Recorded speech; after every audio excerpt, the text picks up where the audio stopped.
The old house stood at the end of Wren Street. It was a tall grey house with a pointed roof and boarded-up windows.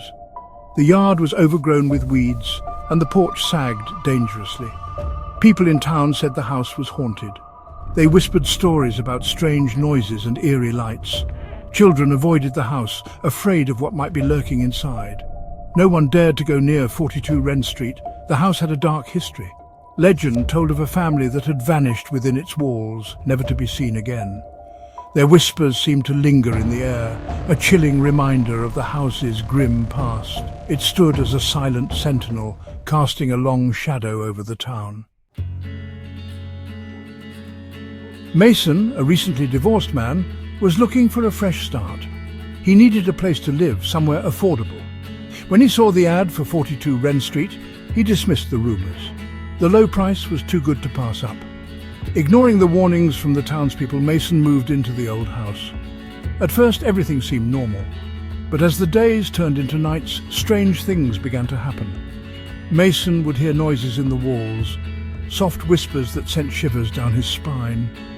One morning, he woke up to find a message scrawled across his bathroom mirror. "Get out!" Fear gnawed at the edges of his mind. But Mason tried to rationalize the strange events. As the occurrences grew increasingly unsettling, Mason couldn't ignore them any longer. The whispers seemed to be getting louder, and shadows danced in the corners of his vision. Driven by fear and curiosity, he decided to uncover the truth about the house's past.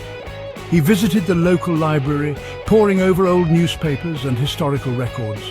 Finally, he stumbled upon a chilling account of the Holloway family, the former residents who had vanished without a trace. The article spoke of strange symbols found drawn in charcoal within the house, symbols that sent a chill down Mason's spine as he recognized them from his own experiences. The mystery deepened, pulling Mason further into the house's dark embrace. Armed with this newfound knowledge, Mason began to search for clues within the house itself. He noticed strange symbols etched into the walls, symbols that matched the ones from his research. They seemed to converge near a door hidden behind a tattered tapestry. With a mix of dread and determination, Mason pulled the tapestry aside, revealing a hidden doorway leading down into the darkness. The air grew heavy as he descended the creaking wooden steps. The basement was dark and damp, smelling of mildew and decay.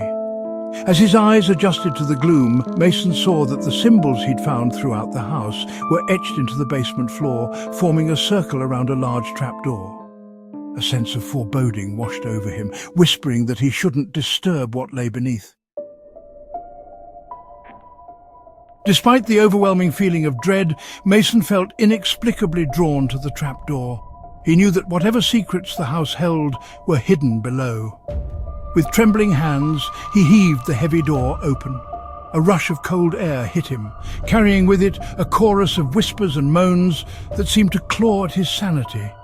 Taking a deep breath, Mason stepped into the darkness. No one ever saw Mason again. Days turned into weeks, and the townspeople searched high and low, but he had vanished without a trace.